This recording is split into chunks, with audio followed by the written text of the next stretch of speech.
Hi friends! Unfortunately, there isn't a single magic bullet that gets rid of plantar fasciitis. So buyer beware if someone's trying to sell you a cure for plantar fasciitis. It just doesn't work that way. The best battle plan is always a comprehensive one. In other words, you want to hit it from several angles at once, and you also want to take into account your individual body and lifestyle and life demands. Whenever a foot doctor treats plantar fasciitis, we always use multiple simultaneous strategies because we know how stubborn this condition can be to get it to really heal completely and not haunt you in the future. So I want you to think about that when you watch this video, and I want you to pick at least 3 of these strategies for yourself that you can start implementing today. So just briefly, this is the structure we're talking about. This is the plantar fascia ligament. The reason why most of you are experiencing the majority of your pain on the bottom of your heel bone is because that is where the plantar fascia ligament is attached. The actual structure that is injured and is crying out in pain is a ligament. Unfortunately, ligaments are very slow to heal. They don't have a wonderful blood supply to begin with. That's why plantar fasciitis does not heal overnight, and it cannot even begin to heal if you continue to overstrain it. That's why many of these strategies are focused on reducing the strain to that ligament. That's this one. Strategy number 1, stretch your calf muscle. Your calf muscle is attached to the same bone as your plantar fascia ligament. So by having a flexible calf muscle, you will greatly reduce the strain on this ligament. This is actually really important. I have an entire video devoted to why this is so effective and how to stretch the correct way. So I recommend watching that 5-minute video. This one should definitely be one of the strategies you pick today. It's kind of a no-brainer, might as well do strategy because it's totally free. It only takes 2 minutes and it works. But again, nothing works for plantar fasciitis overnight, so definitely be consistent with this one. Strategy 2 is to get some supportive orthotics. These are the inserts that go inside your shoes. I'll put up a video to help guide you on this as well, but just briefly, something that's squishy or gel-like is not going to help. I know the bottom of your heel bone hurts so bad, so of course it's everyone's first impetus to put some kind of pillow under there, but that will not help plantar fasciitis. Remember, it is a ligament that is wounded, not a bone. So what we really need is something more structural to support your skeleton and take that extra strain off of the plantar fascia ligament so it has a chance to heal. I'm not talking about something that's rock hard or uncomfortable to put in your shoe. It should absolutely feel comfortable. We need to cradle the heel and really support the arch to take the strain off the ligament. You may be wondering about custom-made orthotics. That is the orthotics that are made especially for you by taking a mold or cast of your feet in your podiatrist's office. Of course, the custom-made orthotics are absolutely the best, but if you want to try something on your own first, that's certainly understandable. Some of you will ultimately need the custom orthotics to completely recover from plantar fasciitis, but many of you will do really well with the over-the-counter orthotics if you get the right kind. So how do you pick the right kind? If you have easy access to a foot specialty store, they usually have a few different types of structurally supportive over-the-counter orthotics that work really well for people with plantar fasciitis. Also, the people who work in these types of stores are usually very helpful. If you don't have time or access to a foot specialty store and you want to go with the busy people's preferred way to shop, that is Amazon, I'll put the name of a type of orthotic I recommend for people with plantar fasciitis that are available on Amazon on my blog, so I can keep that information current. So you can check my blog out for that. Number 3 is to get some new shoes. First of all, I am not a shoe Nazi. I really want people to wear shoes they feel good in and that they look good in and that are comfortable. I love high heels, not for all the time, but really good quality ones are absolutely fine. I'm even okay with my patients wearing certain kinds of quality flip-flops, but I definitely don't want you to wear anything that's cheap or flimsy. Your shoes need to be both fresh and functional. What do I mean by fresh? Shoes don't have a shelf life, but they absolutely do have a wear life. For example, no matter how good your athletic shoes look, you should not use them for more than 400 miles. I always recommend writing the month that you purchased your athletic shoe under the tongue. If you're exercising regularly, your shoes are going to lose their support and shock absorbing capacity within a year, and maybe much sooner. I go through a pair about every 9 months. Really, this is going to depend on several variables. So if you exercise, really be aware of the mileage you have put on your shoes. Same thing goes for your work shoes if you stand or walk a lot for your occupation. That brings us to, are your shoes functional?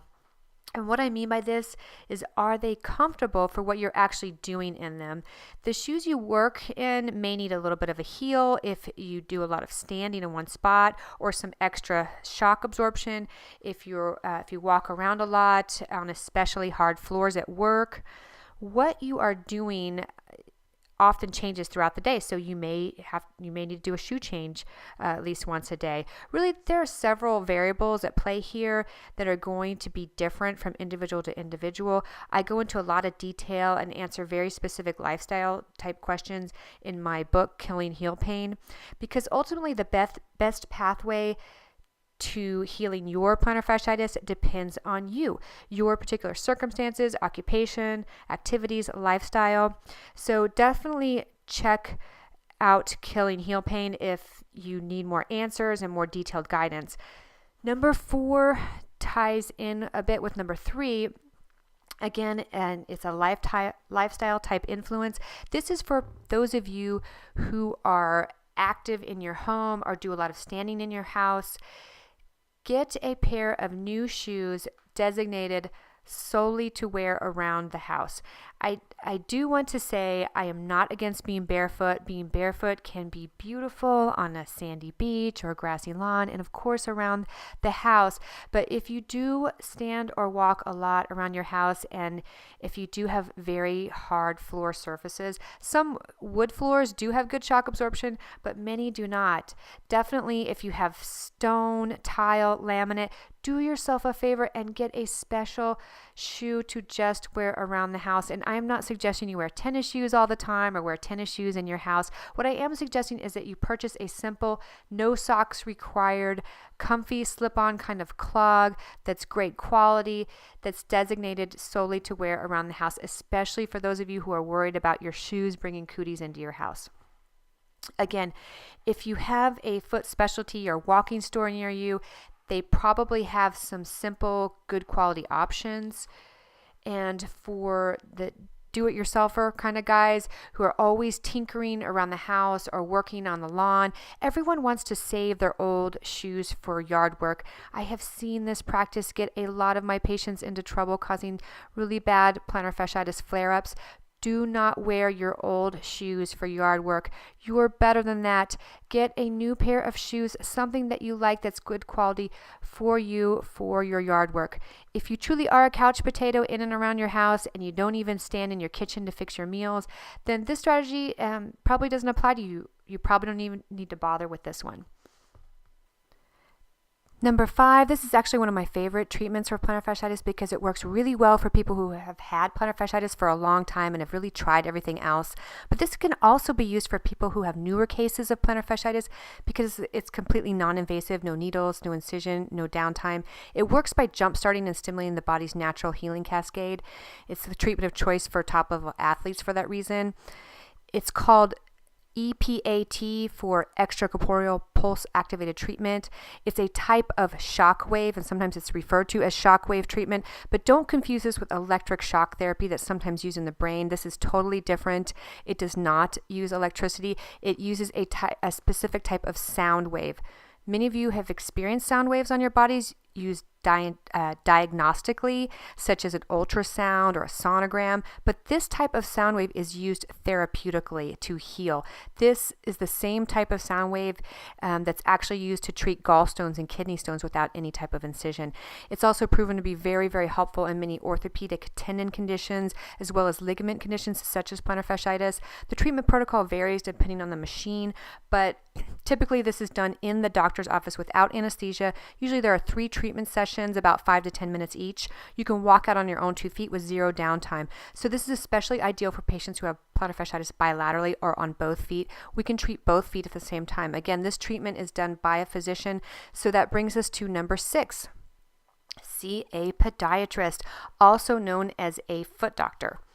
After college, then 4 years of podiatric medical school, a podiatrist undergoes further specialized foot and ankle training with a 2 to 3 year long surgical residency focusing on the foot and ankle. We have a lot of experience treating this condition, and we have the tools readily available to treat it. We can give you a device that helps you stretch your calf muscle while you're resting or sleeping, get you the custom-made orthotics that are often covered by insurance plans. For those of you who've had a lot of pain and you're really frustrated, a cortisone injection often works really well here at breaking that cycle of pain. Word to the wise here, though, because many of my patients come back saying, "Hey, Dr. Smith, the cortisone injection you gave me cured me. It was a miracle." Really what happened, that's not what happened. What really happened is that the cortisone injection relieved the pain long enough for all the other strategies like calf stretching and orthotics to really kick in and start being effective. As I mentioned at the beginning, there's no such thing as a magic bullet for plantar fasciitis, and this is not something that heals overnight. Your podiatrist can also change strategies depending on how you're responding to any given strategy. There are many additional treatments we can add if need be, and we can even cater a treatment plan that works best within your individual lifestyle. But the most importantly, a podiatrist can rule out other problems or conditions that could be causing or contributing to your foot pain.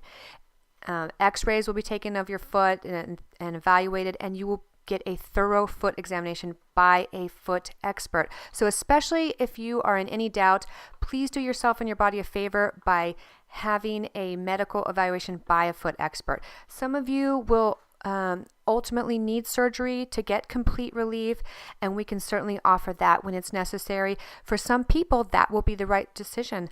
The important thing is that you feel confident that the decisions you make for your body are the right decisions for you. Number 7 is self-TLC with massage, ice, and heat. A frozen water bottle works great for both massage and ice. Simply roll it on your foot along the arch and heel.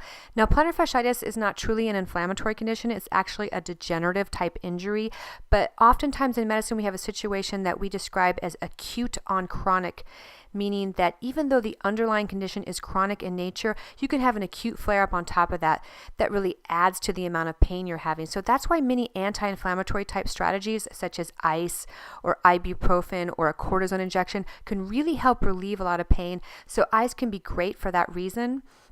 And also heat is really nice because it helps relax the tiny muscles in your foot that are surrounding that ligament. Those muscles can get sort of spastic or tight from guarding against the pain. That's why heat can feel so good. So you can alternate with both heat and ice if you want. Heat and massage not only feel good, but they can also be beneficial towards healing as well, because both heat and massage improve the blood flow and the lymphatic drainage. If you can't talk anyone into giving you a foot massage, try rolling a tennis ball on the floor with your foot. Put the ball inside a sock so that it doesn't roll too excessively. A little TLC can go a long way to helping you feel better. If I didn't answer your specific question, I apologize. I go into much more detail in my book, Killing Heel Pain. It does have a very user-friendly format, so you can flip directly to all of your burning questions. And don't forget to pick 3 strategies to start implementing today, because you deserve to have feet that feel good. Let me know in the comments section how you're doing, and please do hit the like button, because there are so many people out there really suffering with this problem. When we want people who need help to easily find the scientifically sound and accurate information that they need in order to get better. Thanks so much for watching. Happy healing, everyone.